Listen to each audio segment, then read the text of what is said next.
I'm the Hoppy Ferret, and I'm here to review a beer I bought in a glass that I definitely didn't. The beer that we have today for Advent beer number 4 is Pastille. Collaboration brew with Two Flints and the Craft Beer channel. It's a 6% New Zealand IPA. And what makes it New Zealand, I hear you ask? Well, it's brewed in Windsor, but it uses New Zealand hops. So it uses Rakau, Nelson Sauvin and Motueka. I don't know if you can see that on the back of the can there. This is a beer that I've had in my fridge for a little while, and whenever I open the fridge, I feel like the beer kept calling my name, saying "drink me." Ever since the guys over at the Craft Beer channel posted their kind of brew day discussion footage with Two Flints to make this beer, I've been super excited to give it a go. It seems that I'll get onto that in a sec. Let's give this a smell. So New Zealand hops, a lot of excitement, and rightly so, with those at the moment. Kind of give a little bit of an alternative to the orange, tropical, punchy, fruity flavours that you know kind of expected in the early days of definitely during the pandemic years as well, of IPAs, of New England IPAs.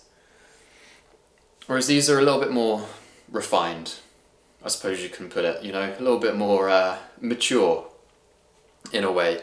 I'll get onto what I mean in a sec. Two finger, very compact white head there.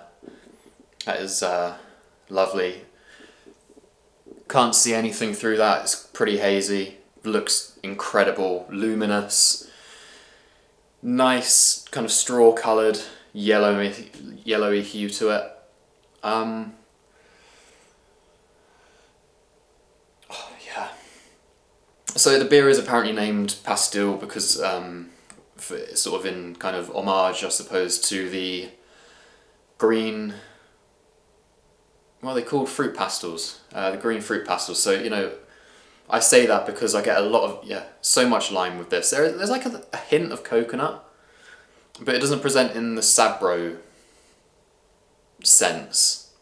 It's definitely not Sabro-y, and you know that hop really punches you. And some white wine kind of right at the top there. I don't know how to describe it. Sort of like a nice little pinch of white wine that really rounds off those fruity aromas.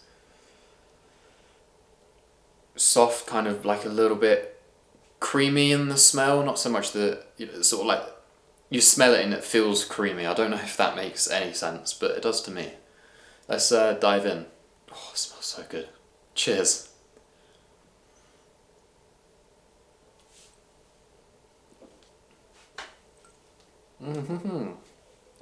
Yeah, damn. So there's not too much in terms of bitterness. But looking at this beer, you do kind of expect it to be a bit more kind of, not West Coasty, East Coasty. So, you know, a bit softer, but there is still some bitterness to it. And these New Zealand hops, one of the reasons why they are driving such an interest in the craft beer scene at the moment, and I think I discussed this it was a lager review, I think it was the second Advent calendar, beer, Advent, whatever you want to call it, link somewhere there maybe if I remember to put it in, is that craft beer has, you know, it's gone through its edgy, teenage, rebellious phase, and it's becoming a bit more mature and refined. You know, it's wearing business suits, it's, you know, got its hair slicked back, not doing the top 2 buttons of its shirt though, because it's still pretty cool. It's got the Ray-Ban aviators on.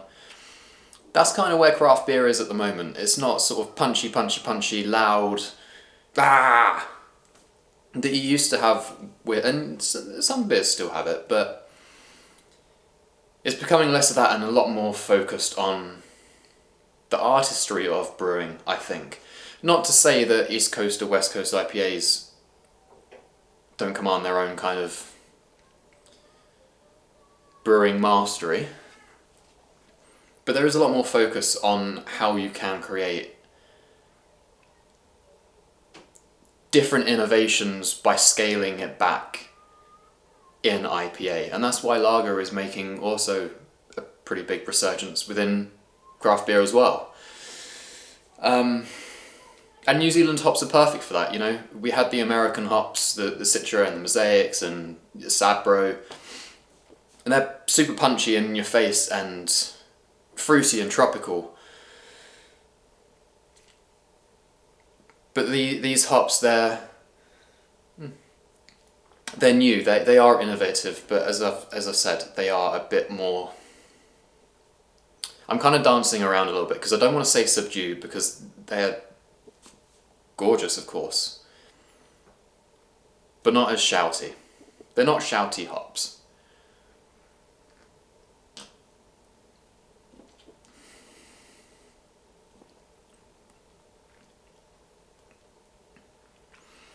And yeah, some of that coconut still, yeah, and limey coconut, a little bit creamy, soft, slight biscuitness to it. This is gorgeous. This really is such an easy sipper, happy sipper kind of beer. It's not one that you drink and you're like, oh, I really need to get in and dissect this. It's like, this is a bloody good beer, you know you can. It's the lime that really does pop out at you, and I think that is such a different flavour within IPAs at the moment, and kind of more of that white wininess that you get from the Nelson Sauvin especially. Let's see if I've been swirling this beer quite a lot. Let's see if we can pour any sediment in. And don't you just love it when you pour a beer at like the end of a can or bottle, if you swing that way? And as you're pouring in the last drops of the can, you just get the beer right up to the top of the glass with like perfect accuracy, because you're super cool like that. And I don't know, maybe it has become a little bit murkier, but that is just such a gorgeous colour, such a lovely head.